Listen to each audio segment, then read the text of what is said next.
Hello and welcome to the playground.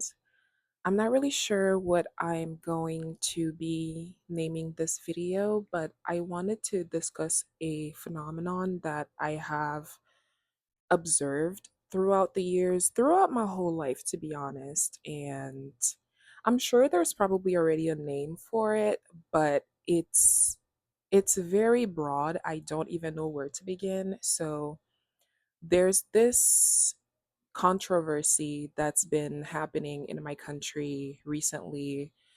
I'm from Cote d'Ivoire. I grew up in Cote d'Ivoire. I went to high school, middle school in Cote d'Ivoire. I only moved to the US after I graduated high school. But basically, the controversy is around the fact that students in Cote d'Ivoire, especially girls, women, are protesting so they can be allowed to wear their hair in school, their natural hair. So basically, they've been pushing back a little bit for the government to allow people to just grow their hair and just wear their natural hair. And I know it's a bit backwards because this is an African country, mind you, but growing up,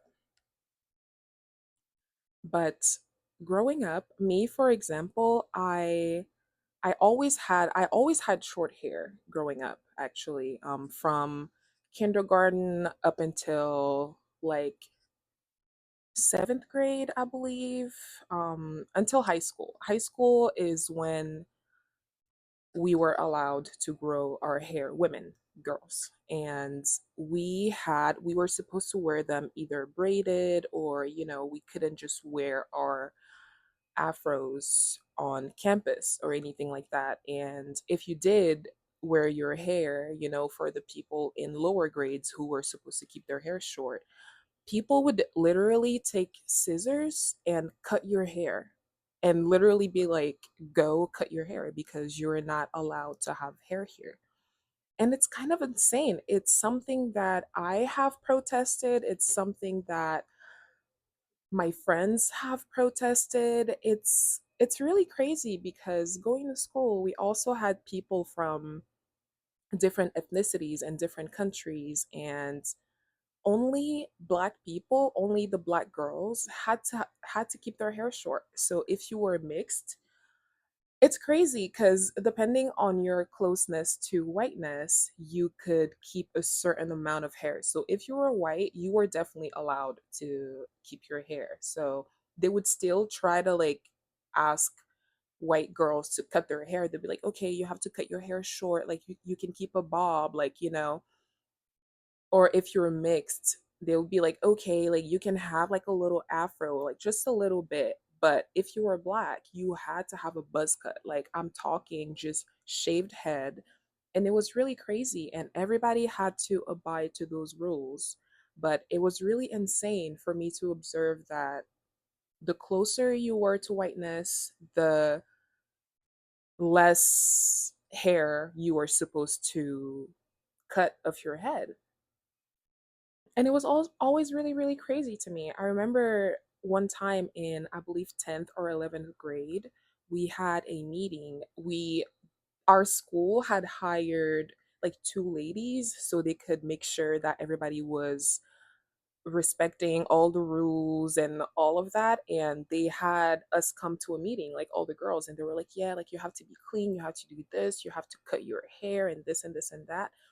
And that was really infuriating to me because I truly did not understand why they were asking us to cut our hair. And I remember raising my hand and I asked that lady, I was like, okay, like I understand these are the rules and I'm more than happy to follow the rules, but why do the rules only apply to a certain demographic and other demographics were allowed to, keep their hair to a certain level?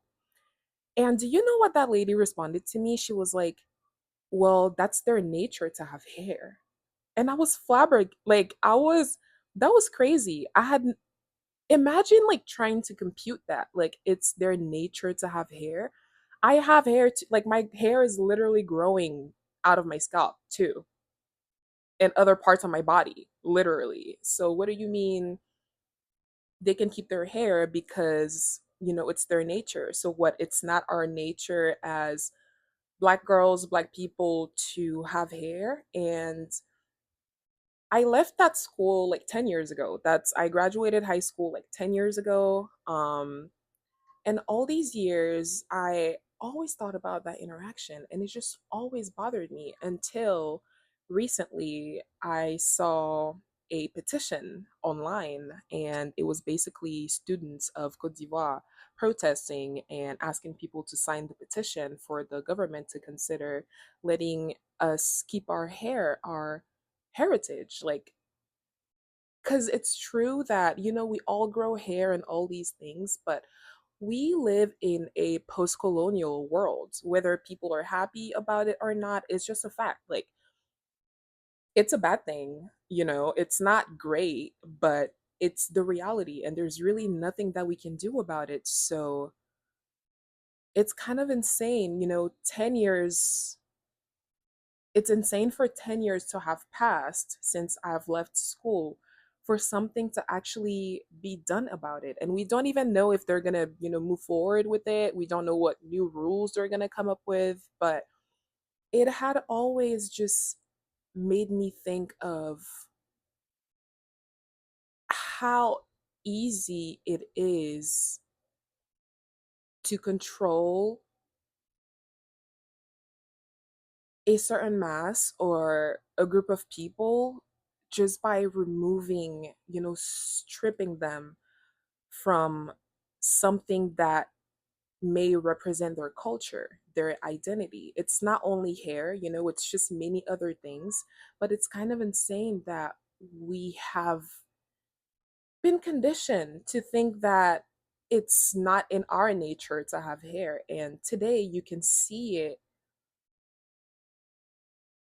still happening. You can see it still happening. A lot of black girls, including myself, haven't even worn their hair, their actual hair, more than they have worn weave or wigs. Like, I'm literally just wearing, extensions right now. And it has taken me a really, really long time to even learn about my own hair, how to grow my hair, how to take care of my hair, because all of this time that I was in school, I couldn't have hair because it was distracting, and girls couldn't have hair in school, and this and this and that. And imagine living your entire, life and teenage years not even really knowing much about yourself. And then you graduate high school and you're just like thrown in this world where people tell you that your hair is ugly, your hair is unkempt, your hair is not good enough, and you think that your hair is a problem. You think your hair is so hard to manage, so hard to deal with. So you just resort to wearing wigs and, just doing hairstyles that maybe don't necessarily represent who you really are as a person. But I have always seen that as, and someone has also said it in the video that I have watched, but it's kind of a spell that has been put onto many people and many cultures. And now I'm getting to the point that I'm trying to make. Um, because it seems like, from what I've observed through my life, it seems like anything that is deemed feminine is always disregarded, always stripped away. And I'm not talking about feminine in terms of hair, I'm talking about feminine in terms of something grounding, like culture. To me, I see culture, just any culture, any type of culture. I see culture as something, as a feminine trait, as a feminine asset or aspect of life. And it's like we have been stripped away from our culture and we have been given structure instead and rules to follow. And if you don't follow these rules, you're, being disrespectful or trying to wreak havoc when in reality you're just claiming what belongs to you. You're just claiming who you are, and you just want to follow and walk the steps of all of the people that share the same DNA and the same genes with you that have been here prior to you. That's just our genetic makeup. Why is our hair or our culture just in general being stripped away and replaced with some BS structure for us to even be considered or for us to even be given a chance? And yeah, I have noticed that anything that is feminine, like culture, is not being taken seriously. And another thing that I have noticed too is nature, for example. I'm really thirsty. I'm just gonna drink this a little bit.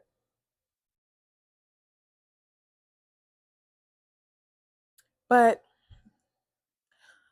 I I've been living with my family for the past year, and because I don't live alone, I have always been exploring, trying to figure out spots in nature where I can hang out and spend days. And there's this lake park that I found like last year, literally. Like the when I moved, I think a few weeks later, I was like, okay, I need a spot in nature where I can just go and hang out and take a deep breath. So I find this lake park, and it's huge. It's a really, really big lake park. There are like kind of like gazebos and benches and like barbecue grills and stuff for people to hang out and spend some time. And on the other side of the lake park, there was like this woody area, and it had a lot of trees. Like it was a really woody area compared to the rest of the park. It was like kind of secluded. There was like a little path going in the middle of that woody area, but you could tell not a lot of people went there because it's woody, so it's kind of sketchy. And one time I was exploring and I was like, let me just go and check out this woody area. So I go and I'm like, oh, this is perfect. I know nobody's gonna come here to bother me. This is the perfect spot. And I was right because over the year, I would go there multiple times a week, actually. Like everyone in my life knows where I go. When I tell them, yeah, I'm going to the lake, they know exactly where I am. They know exactly what I'm doing. I would go there to, take a nap, hang out, watch videos. I would just go and doom scroll because I'm like, if I'm gonna be doom scrolling and bed rotting, I'd rather go do that at the lake. So I'd bring my picnic blanket and snacks, all these things. I would do my nails there sometimes, do yoga there. Perfect spot.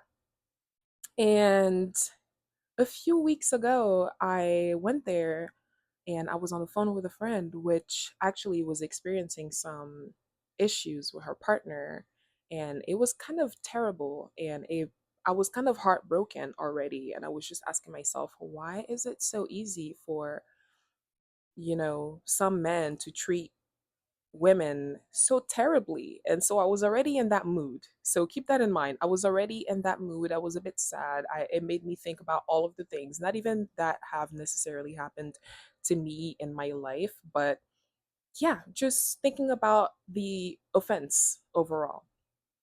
And I was just chilling there and I hear this loud, obnoxious machine. So I'm like, oh gosh, like what's going on? Like what's happening here? And I turn around and I see this. I don't know what to call it. I don't know if it's the right name, but it's like a bulldozer or something. Um, but yeah, I I was like, why is this thing here? And it was super loud, really obnoxious, and it started like cutting through the bushes.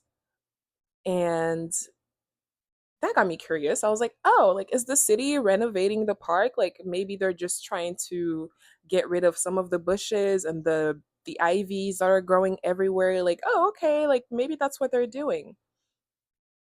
And I was pissed at that point because it was so loud. It was so loud. I was trying to relax, clear my head, but I was like, you know what? They can just cut the bushes. Like, no biggie. I'm just going to be chilling here. And a few minutes later, I'm still hearing the noise, right? But at some point, the noise just sounded way more intense than it was before. So I turn around, I'm like, what's going on? Like, this is really scary. Tell me why this bulldozer machine, I don't like, started cutting through a tree. Mind you, like I don't know how long it took those trees specifically to grow, but I know that it takes a really long time for trees to grow, to become mature. Like it takes years, like tens, 20s, 30 years. Like it takes a really long time for a tree to grow. So I was really confused. I didn't understand why this guy was cutting through the tree. I was like, why is he cutting through the tree? And he just started cutting through another tree and another tree. And I was like, oh my gosh, what's happening? Like this is not okay. And at some point he started, so remember when I said that there was a path in the middle of the woody area? In the middle of that path, there was like a really big tree. So it's like you're walking the path, and then you can either go left to go around the tree or right to go around the tree. It was like a really big tree in the middle of the path. And I loved that tree. It was really big. I was like, okay, just having people slow down a little bit in the middle of the trail.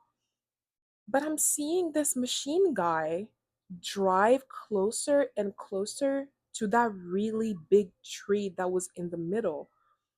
So that scared me because I was on the other side of the tree, I had my picnic blanket and all of my stuff. So I was just like chilling there. And I'm like, wait a minute, like if I don't get up, this man's gonna hurt me with his machine. So I was really sad. I was getting really upset. So I don't know if he saw me or not, but I stood up. I stood up really tall, and I'm tall. Like I'm a tall girl. So I don't know what I was feeling instinctively. Like I can stop him. Literally, that's how I was feeling. I was like, no, I'm gonna stand up and be there, and he's gonna see me, and he's gonna stop cutting down the trees. And that was literally my logic, because why would you be cutting down the trees? So I stand up and he saw me. So he like kind of started backing up a little bit and then just went and started cutting more trees all around. And that made me really sad. And I was like, okay, like I don't know what's happening. I'm really not computing what's happening right now. Maybe I should just gather my stuff and just go home. So that's exactly what I did. I packed my stuff and I made my way home.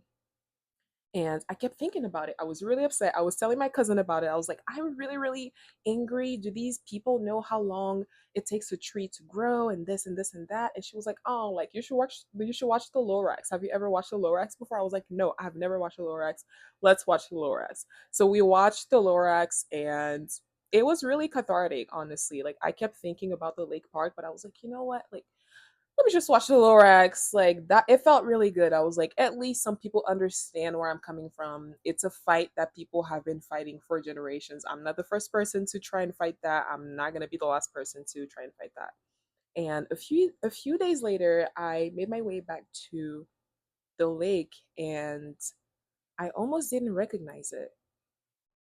it felt like it felt like a violation. Like it felt like an act of violence, genuinely, because I was looking all around, and all I could smell was just like trees that have been cut down. I don't know what the name of the chemical that does that is, but yeah, it just felt like a cemetery almost. And there were like pieces of all the trees on the floor, and they kept a few trees, but they basically cut down that entire woody area. Like the entire woody area was basically gone. Like I couldn't even see the trail anymore. I couldn't even tell like where the trail was before.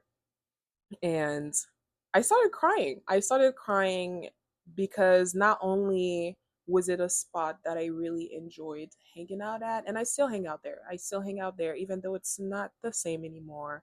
But I love that spot. I've spent so much time there. I have been very productive there. Like But yeah, I was really sad.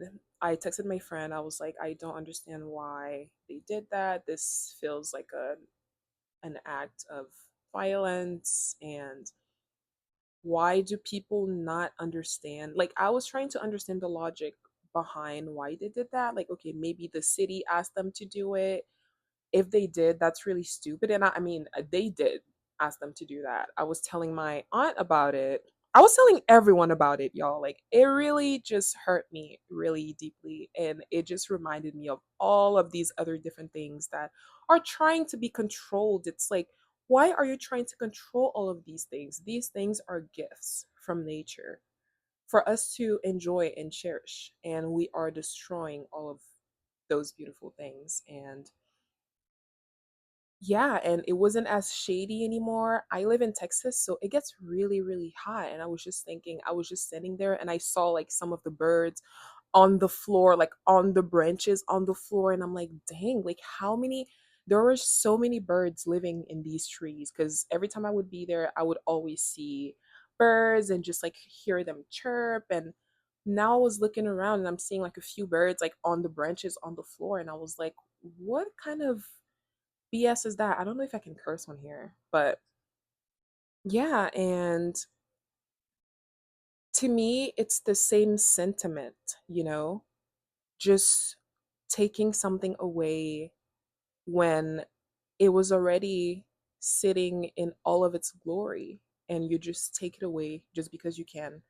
And everyone suffers from it. Everybody suffers from those things. And yeah, this video is getting longer than I thought, honestly. So I'm probably gonna try and cut it short.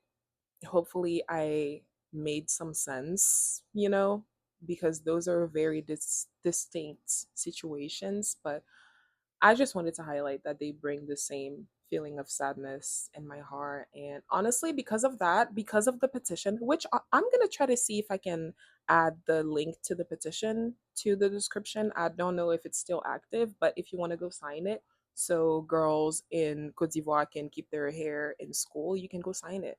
I'm also going to try and wear my hair naturally more often because my hair has grown a lot over the years, but out of laziness and out of complacency, I'm always like, oh, like I'm just gonna get a sew in. I'm just gonna do this, gonna do that. But I think it's my responsibility to learn how to do my hair in different styles. And don't get me wrong, there are some hairstyles that I would do that would make me feel like prettier or more feminine. But every time I wear my hair in a natural state, like washed and dried and like that's it, like I don't do anything to it, it's just like, you know, just there like my little afro, I feel free. I don't always feel the prettiest, and that's something that I would have to work on myself, to be honest. But I always feel this like freedom and empowerment kind of when I wear my actual hair. And to me, there's nothing that makes me feel more beautiful than just feeling free. It's really just like, okay, I have to accept that this is me and all of my glory as well. And yeah, I'm gonna like, maybe I'm gonna do like a 30-day of hairstyles or something so I can keep up with my hair. And obviously, I'm still gonna wear hair enhancements. Like, we all do that. There's really nothing wrong with it or any shame to be attached to it, but it is my responsibility to honor myself in that way. And I really hope that one day we all realize that all of these feminine, you know, things like culture or nature or I don't know what else I can think. But I hope that one day we'll live in a world where those things aren't taken for granted anymore. And it's probably going to take a really long time, but I think it starts with us fighting for those things and standing up for those things. And I believe that we can do it. And yeah, that is it. I'm gonna go. I'm supposed to hang out with my friend actually, so I'm gonna see what she's talking about, and I'm probably gonna head out. But thank you very much for hanging out with me and watching my video. If you liked it, like it, please, and subscribe. And you can add me on Instagram too, honestly, or TikTok, because that's where I'm gonna do the 30-day challenge. I feel like saying it here is gonna kind of hold me accountable to actually do it and go through with it. So, yeah, 30 days of hair challenge coming very soon on my pages. But I hope you take care of yourself today, and I'll see you in the next video. Bye.